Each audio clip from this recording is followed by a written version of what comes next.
Naruto reference no jutsu. Hey everybody, Tekking101 here, and today's video is going to be about Raizo of the Mist.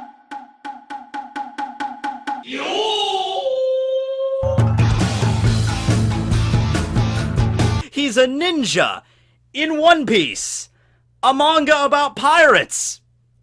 Pretty weird, huh? But also pretty epic, you know what I mean?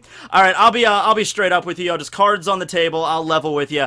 I've been rewatching a lot of Part 1 Naruto this last week, and it's probably been the better part of a decade since I've seen Part 1 Naruto, so I'm kind of getting into it. Like, I'm literally watching it, like, right now, like, right before I started to shoot this video. Yeah, see? See, it's Hayate. Remember Hayate? Wasn't he cool? I mean, he dies, like, literally 5 seconds after this scene, but wasn't Hayate cool? Okay, but no. Raizo of the Mist, right? This was a character that had a ridiculous amount of hype set up, okay? What I love about the whole thing with the samurai, with like Kinemon and Kanjuro and Wano and everything, it's like Oda was planting the seeds of this like 5 or 6 years ago back at Punk Hazard. It's almost like Oda knew what the end game was going to be, and he's like, okay, we're gonna get to Wano, but there's gonna be a lot of stuff in between, so I'm gonna start planting those seeds of Wano. Like, when did Punk Hazard start? Like, I seem to remember it starting at like the end of 2011, beginning of 2012, something like that. Like, that was like, I was actually my first year of community college when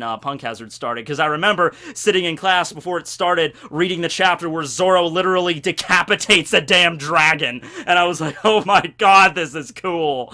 So, okay, but yeah, back at Punk Hazard, we were introduced to Kinemon, who's a samurai from Wano, and he had the unfortunate accident of running into law and getting his body cut up into 3 different sections, and then he was telling us all about Kanjuro, his friend that got captured at Dressrosa, and his son, Momonosuke, that was captured on Punk Hazard, and their goal is to go to a place called Zo to try to find their other friend named Raizo, who is a ninja. So this was years ago that we knew about the guy's name, but it's just so much unknown and so much buildup and just how long it was going to take to get to that point. Like, first we had to reassemble Kinemon's body on Punk Hazard. We did that. Then we had to find Momonosuke, who was his son, and we did that. Then we had to get off of Punk Hazard and travel to Dressrosa to rescue Kanjuro. Dressrosa was the longest arc in One Piece. That was 100 chapters, so he meets Kanjuro there in the trash compactor. We get introduced to him, and then, okay, we gotta finish up the whole thing with Doflamingo, then we gotta go to Zo, and then we gotta finally find Raizo. Alright, so it was a long time coming to get there,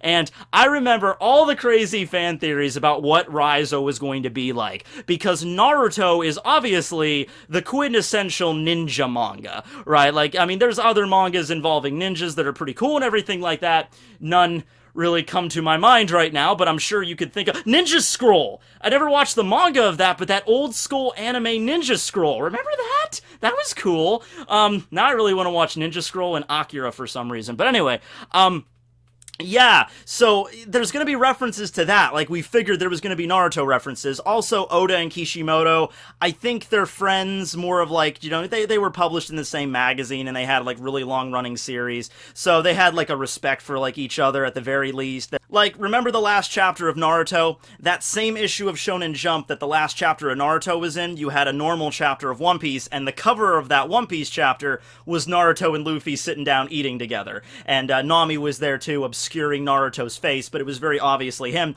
Then the last scene of the Naruto manga, like, ever, drawn by Kishimoto, was Boruto painting the Straw Hat Jolly Roger on the Hokage monument. Sort of like telling the readers of Shonen Jump, like, yeah, this story might be ending, but at least you still have One Piece. You can still read that every week. That's pretty good, huh? And I'm like, yeah, that is pretty good, huh? So, we didn't know what Raizo looked like. We didn't even know their gender, really, back then, because I think it was just stated, like, Raizo of the Mist. That's their title, their ninja. We don't even know what their gender is. So, you know, me being me, my theory on Raizo's appearance was, can we get maybe a sexy, busty Kunoichi? Like, sexy, busty Kunoichi, maybe? Oda, possibly? You know, like Hinata, or Tsunade, or Sakura. And right about now, you're probably thinking, wait, the Sakura was not busty. I'm like, well, no, not in the series, but Fan art on the internet says she is, and that's all I need to know. But I'm actually kind of glad Oda didn't go that route. I'm kind of glad Oda didn't make it a very overt Naruto reference, because he probably could have. Oda, with all the swag he has at Shonen Jump, he could probably go up to his editors or people and be like, hey, look, I'm going to be designing Raizo of the Mist, and I'm basically going to make him look like Itachi from Naruto. Like, not the exact same design, but basically like Itachi from Naruto. And, you know, Oda, with the swag he's got, they would probably just be like, well, it would sell, you know, and Kishimoto would probably have to give the okay, but he could if he really, really wanted to, he could probably go down that road if he really wanted to, or like, he's like, I'm gonna make him design like Jiraiya. You know, if he really, really wanted to, they probably could have done that, right? But he didn't. He decided to go a completely different way with it, and instead we have a short, bobblehead ninja kind of character.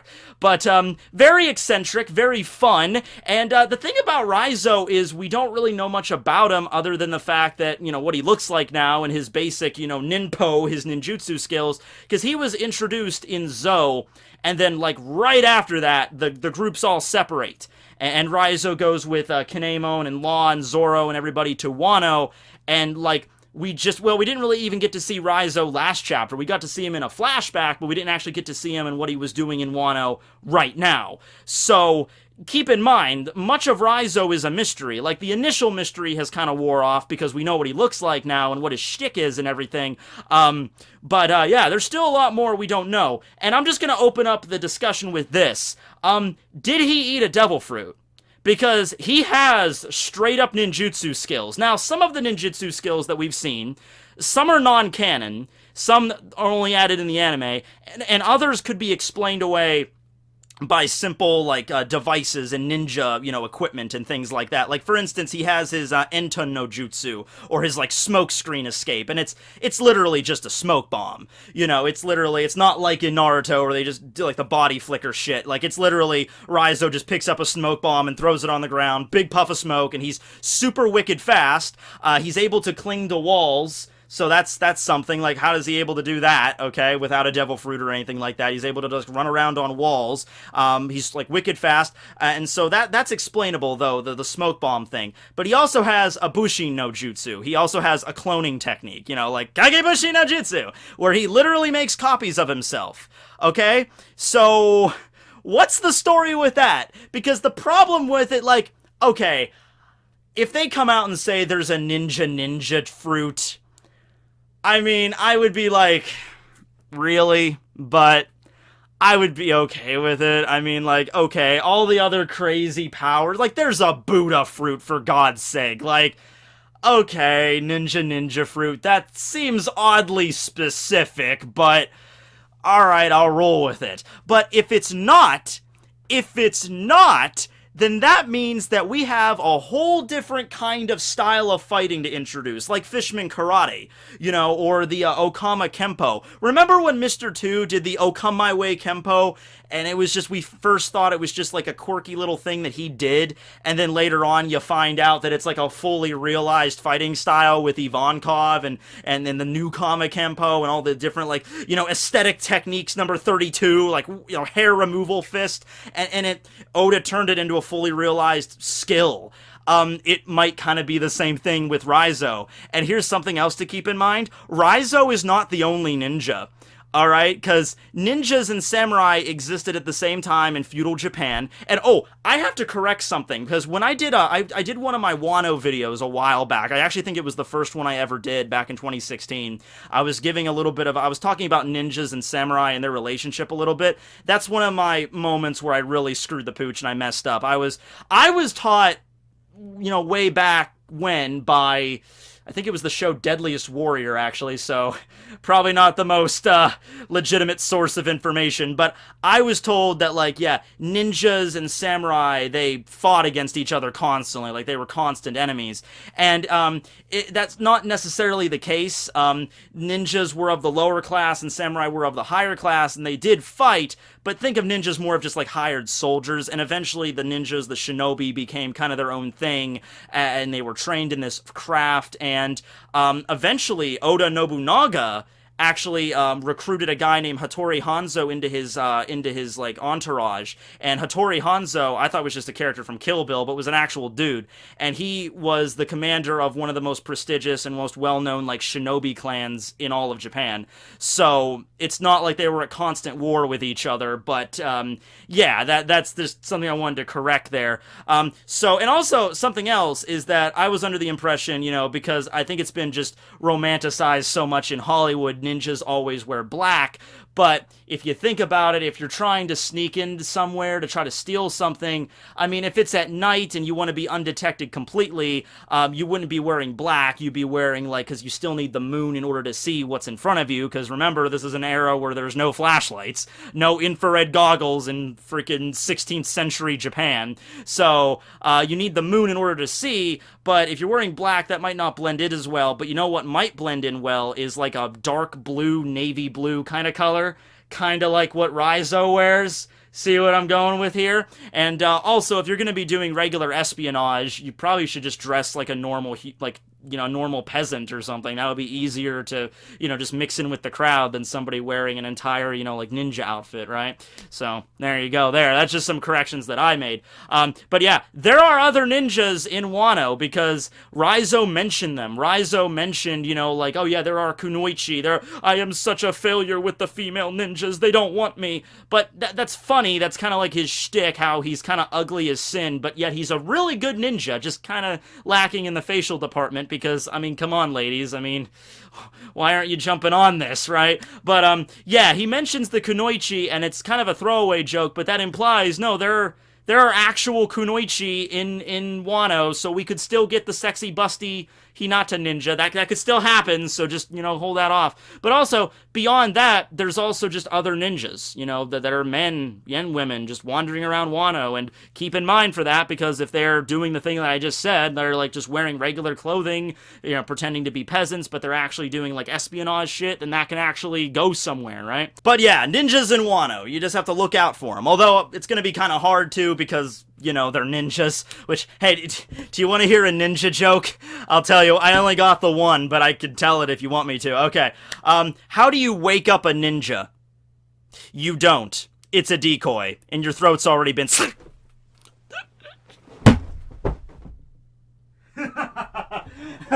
Real whiz giggler that one was, wasn't it?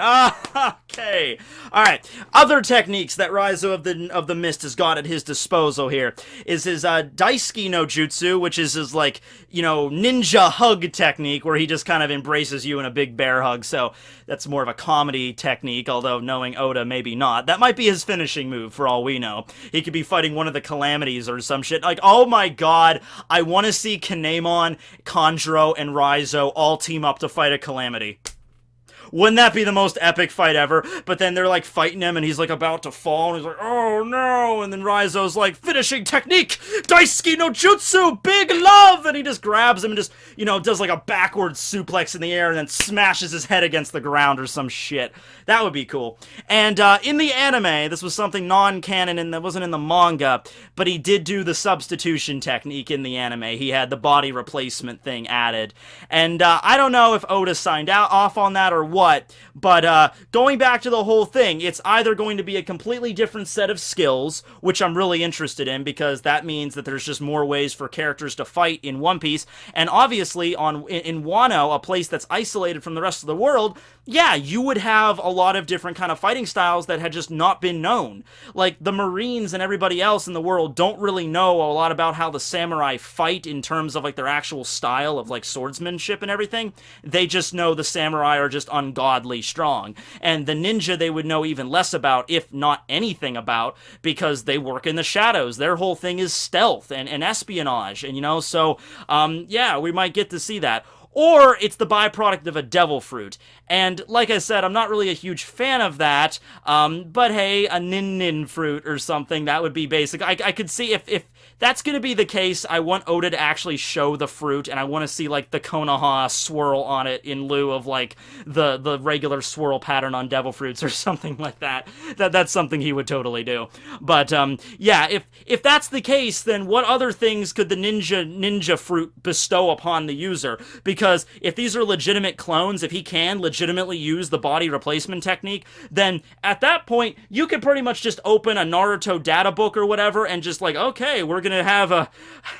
I mean, like, it's not gonna be the Sharingan, it's not gonna be exactly that way, but he might have a special technique or something where he could see a long distance away, kinda like the Byakugan, but not really. You know what I mean? It kinda, like, delves a little bit into Naruto, but not really. Like, there's gonna be similarities no matter what you do. There already has been similarities. The second that freaking Raizo popped out and did the freaking Kagebushi no jutsu, that immediately, that's all people are gonna be thinking about, alright?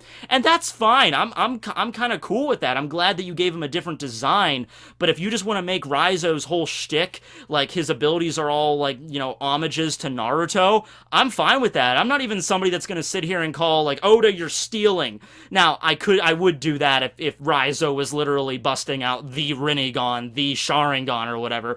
That's like, oh, I have an eye ability that allows me to copy techniques. I'm like, okay, then that's kind of blatant there. But if you're just gonna, you know, just on the surface level use some Naruto shit, like, I'm fine with that, Oda, you know, go for it, you know, okay.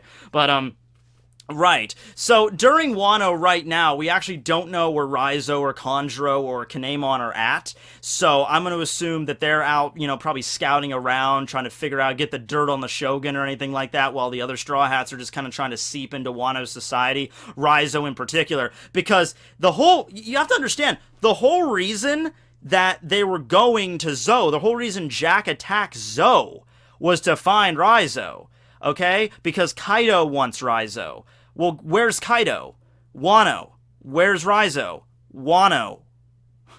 So, yeah, you see how this can kind of go south really quickly if he's detected, but he is a ninja after all, so he could maybe even transform himself and just disguise as a pot or something, just hanging out on the side of the road. It's quite possible anyway, but I'm really looking forward to seeing them in a serious fight. And also, just kind of going along with the devil fruit thing, the people of Wano don't really know about devil fruits. They don't really know how it works, so they just think it's just sorcery after eating a mysterious fruit. Like, that's all Kinemon and Kanjuro thought it was. Although, I guess it would be it'd be a little weird because, you know, Kinemon and Kanjuro both have a devil fruit ability, so Raizo to have one too. I mean, I don't know, maybe, I don't know, it's just kind of like they all three happen to eat mysterious fruits and be bestowed sorcery. I don't know, it's possible, but I'm just like, yeah, I would like it if they were just straight up ninja skills, and it's like a whole new thing, but I guess I'm repeating myself at this point. But yes, Raizo of the Mist, that's pretty much all we got on him so far. I'm sure he has a bunch of different melee weapons, kunai knives, he has the shuriken, he has the flower shuriken that he used to actually spell out the kanji for shinobi, and, you know, he has a scroll, and he strikes the epic posing, summoning. Even if you want to do the summoning thing, I think that's fair game, you know, as long as you're not actually summoning, like, I'm gonna summon Gamabunta or something, but if you're just gonna summon something, like an animal to, you know, or another person, like, I'm fine with that as a ninja skill, you know, whipping out a kunai knife or a tanto or something like that to fight with, yeah, go for it, fine, do it. I'm really pumped for having a ninja in the in the One Piece world. I'm even mixing them up now. But, yeah, I hope you guys are excited as I am, and I pretty much just made this video because I have Naruto on the mind right now. But, hey, that's what I do. I talk about the stuff I'm into right now. Oh, I want to show you the most amazing invention, by the way. I found out today. Almost knocked over my cup. You ready for this? Are you ready for this? No, not the phone. The phone is like whatever. Being able to communicate with anybody in the world at a moment's notice. Vast quantities of information on your phone at any given time. That's whatever. That's boring. You want to know the most amazing invention I just found out today? This thing right here. This thing is incredible. Look what it does. You can, like, why are we not funding this? This is incredible. This is science at its greatest. I can set my phone down and grab it without having to slide it off the side of the... This is incredible. This is ninja tech right here. But anyway, I've jawed on long enough. I don't even know what this video is about at this point, so I'm just gonna skip out.